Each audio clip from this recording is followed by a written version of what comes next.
pokoknya sekitar 70 juta itu sama embel-embel yang lain lah sama teman saya itu. Saya merasa tertipu habis di situ.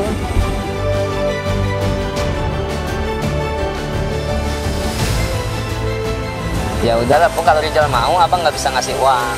Cuma di sini nih, saya kasih BPKB di sini, kalau kamu gagal, kamu hancur.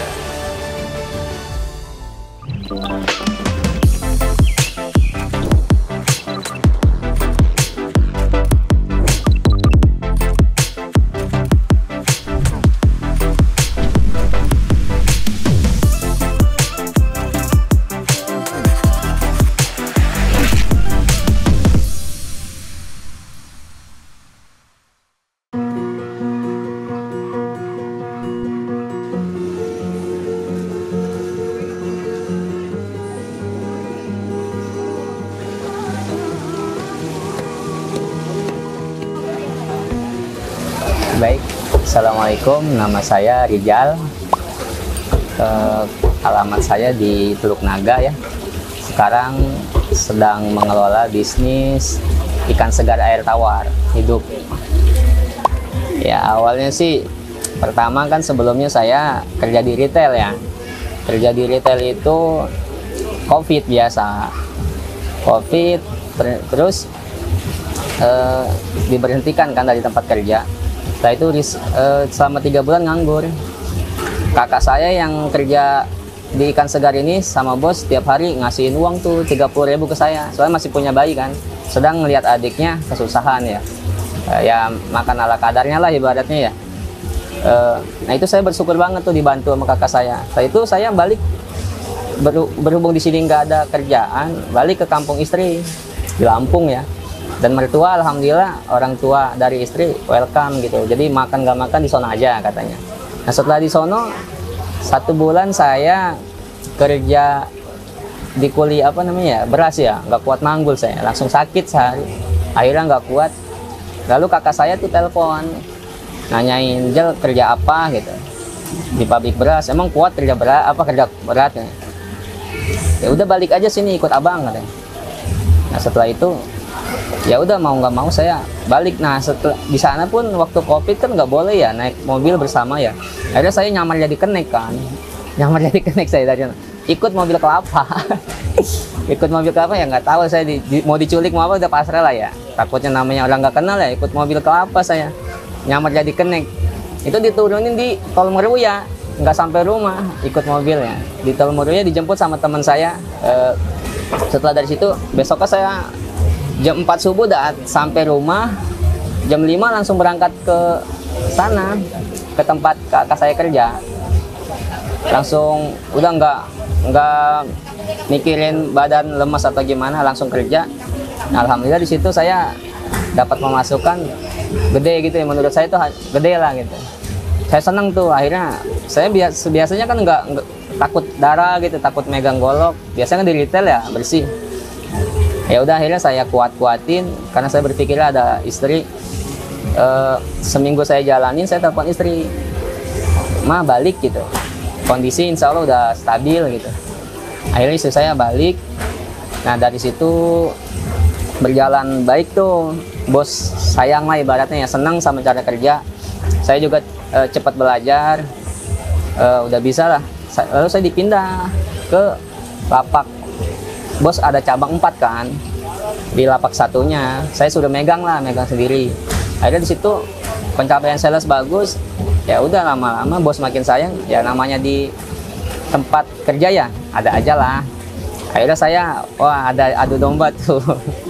Masalahnya tuh ada adu domba, sempet saya kuatin lah. Akhirnya bos malah sering marah jadinya. Waduh kata saya cerita ke abang saya tuh menjelang setahun setengah cerita, kayaknya saya nggak kuat nih gitu. Udah pertahanin aja dulu, emang mau resign. Iya, akhirnya saya tahanin. Lama-lama bos sering marahin karena emang ada temen gitu, nggak gimana ya, nggak seneng lah kalau saya disayang gitu ya. Akhirnya nggak kuat juga, ya udah saya resign. Akhirnya ditanya emang mau kemana, mau nggak tahu sebenarnya ya, cuma mau nyari pasar lah gitu. Pertama saya buka di pasar tradisional. Di pasar tradisional saya buka, di situ saya hampir 70 juta kayaknya ketipu. Ya itu pun saya uang bukan uang saya, pinjam-pinjam ke temen. Ya emang saya selama kerja sama bos ikut kakak saya tuh habisnya buat ngelunasin hutang ya. Nah setelah saya resign cuma ada uang sedikit, namanya buka lapak seperti ini kan nggak kecil modalnya. Dan setelah itu saya hubungin teman saya, dia katanya ada lapak. Di situ dia, namanya saya baru mau buka, ya udah saya bayar aja 32 juta. Katanya lapak dia saya bayar. Ternyata setelah saya dagang di situ, ada orang yang punya tanah. Punya tanah bilang, ini nggak boleh ditempatin lagi. Lah, saya udah bayar Pak. Ya nggak bisa, sama siapa? Akhirnya, aduh. Akhirnya uang saya hilang dong, 32 juta itu. Dan yang pokoknya sekitar 70 juta itu sama embel-embel yang lain lah sama teman saya itu. Saya merasa tertipu habis di situ. Setelah habis saya akhirnya saya ninggalin itu. Ada customer saya namanya Cititin ya. Saya terima kasih banget sama Cititin. Saya diinfoin buka di pasar laris aja. Jal buka di pasar laris. Buka di pasar laris, nanti Cici kasih pengelolanya, dikasih nomor pengelolanya. Pokoknya diajuin sampai saya bisa nempatin ini. Itu alhamdulillah setelah proses pendaftaran jadi. Setelah itu saya nempatin di sini, bingung modalnya dari mana ya, soalnya uang udah habis. Lalu saya cerita ke kakak saya mau lanjutin lapak, cuma uangnya nggak ada. Mereka cuma ngasih BPKB ke saya. Ada 5 BPKB itu yang saya pendem. Kata saya, aduh ini, ya udahlah, kalau Rizal mau, abang nggak bisa ngasih uang. Cuma di sini nih, saya kasih BPKB. Di sini kalau kamu gagal, kamu hancur. Soalnya ini namanya apa ya? Kalau kamu mau semangat, kamu berhasil, kamu harus semangat. Ini saya percayain ini gitu kan. Ya kalau takutnya saya dikasih uang, saya main-main gitu ya. Kalau dikasih BPKB kan, saya punya pikiran ya buat berusaha, berjuang. Cuma kata saya, ya udah saya. Ya, namanya punya keluarga, saya takut nanti. Pertama saya takut diketawain juga sama teman-teman yang di bos ya. Oh resign loh. Akhirnya saya nggak ada kerjaan, diketawain pasti. Sama bos juga gimana ya. Oke saya udah saya ambil semuanya, saya pendem lah ibaratnya ya. Dengan kakak juga siap bantu walaupun ini. Alhamdulillah tuh uang cukup. Udah saya mulai buka di sini 20 Juni 2023. Berarti belum lama, 2 tahunan ya? 2 tahunan. Alhamdulillah setelah di sini ini pertama sendiri saya. Sendiri, alhamdulillah Allah kasih kepercayaan makin rame. Saya minta 1 karyawan, 2, alhamdulillah sekarang udah 3 karyawan. Dan ini pun enggak serta-merta langsung jadi kayak gini. Saya pernah ketipu 11 juta orderan fiksi. Ada orang order setotal 5 juta, terus berikut titipan ada di PT lain. Saya harus transfer uang dulu 6 juta, saya transfer. Setelah saya transfer, saya kirim ke alamat, ternyata alamat itu kosong, gak ada. Rugi 11 jutaan saya. Terus udah banyak sih rugi tipu-tipu kayak gitu. Kirim ke Jakarta 500 ekor, nanti bayar di tempat. Ternyata ikan udah saya masukin ke kolam, dan orang itu udah bayar sama orang yang WA saya. Akhirnya hilang juga ikan saya. Saya mau ambil ikan, nggak enak sama dia, ya udah kayak gitu.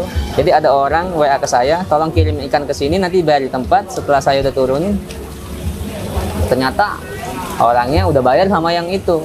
Wah, iya udah berapa kali ketipu saya. Cuma ya saya sabar aja terus lah. Mental sih yang saya perkuat sekarang sih, mental ya. Kalau modal saya bisa nyari sedikit-sedikit gitu ya. Cuma walaupun modal banyak, kalau mental saya kurang, sayanya bakalan jebol juga ya. Jadi yang pertama tekad pertama ngelihat anak dan istri yang pertama, karena mereka lebih banyak susahnya sama saya. Sekarang saya mau buktiin mereka lebih bahagia lah, lebih bahagia itu sih. Dan sekarang cuma liku-likunya di karyawan sih, banyak yang kadang resign, kadang balik lagi, resign balik lagi. Oke. Iya, cuma saya welcome sih, misalkan karyawan resign nih, ya nggak apa-apa, silakan. Ketika dia WA mau masuk lagi, saya lagi butuh, ya ayo sini, udah bareng-bareng, nggak apa-apa. Udah nggak saya pikirin kamu mau batu loncatan, nggak apa-apa, udah selama saya butuh mah ayo. Ya kalau dia emang rezekinya di sini mah udah nggak kemana-mana ya. Banyak sedihnya soalnya. Ya kagak. Ya apalagi listrik mati semua, udah. Berarti mungkin kurang sedekahnya atau apa ya. Kalau misalkan pas listrik mati, kayak gitu. Kadang saya kalau ada masalah di ikan, saya telepon istri saya, kan mati nih, saya telepon, mah tadi aku berangkat, emang ada salah apa gitu. Iya, kalau emang kenapa? Ini kan mati semua. Kalau ada maafin lah, jangan sampai ada masalah gitu. Kayak gitu sih. Oh, saya beli dari supplier. Beli dari supplier. Ya untuk pelanggan ada dari restoran juga, rumah makan ya, kafe.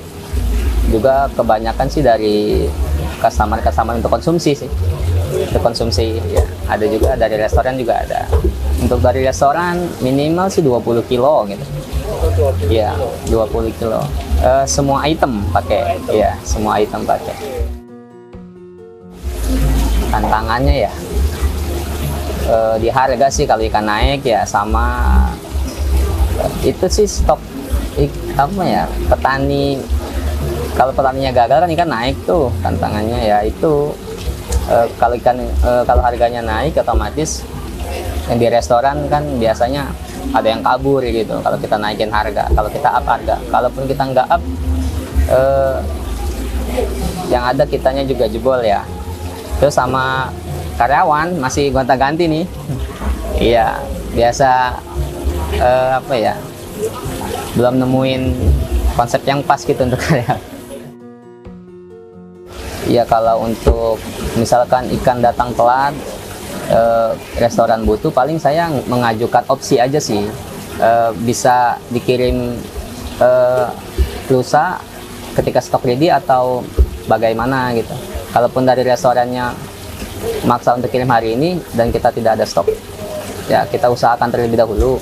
Kalaupun nggak bisa, kita nggak bisa kirim hari ini. Tapi kebanyakan sih restoran karena emang udah kebiasa sama kita ya, mereka bersedia sih untuk dikirim sampai stok ready gitu. Kelebihan kita sih di situ ya, layanan pesan antar cepat, kilat tuh.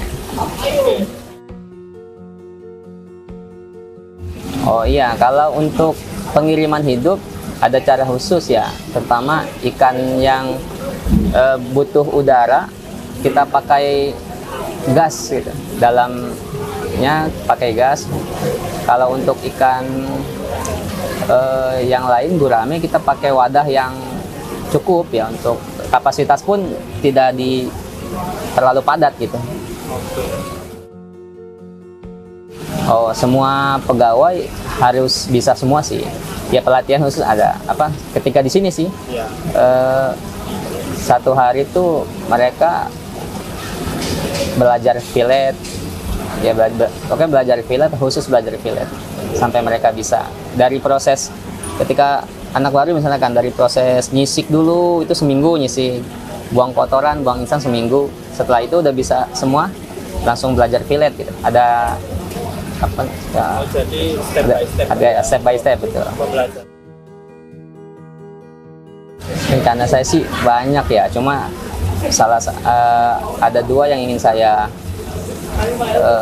dalam waktu dekat ini ingin saya lakukan. Yang pertama, ingin buat gudang gitu ya, gudang ikan agar bisa nyetok ikan sendiri gitu, bisa jadi supplier sendiri. Pesan yang pertama sih ya, kuatin mental doang sih Pak. Soalnya kadang kalau ikan hidup ya resikonya di ikannya mati ya. Kadang ini kan butuh 24 jam listriknya harus hidup. Saya pernah ikan mati semua satu kolam ini, hampir 30 kilo itu mati semua.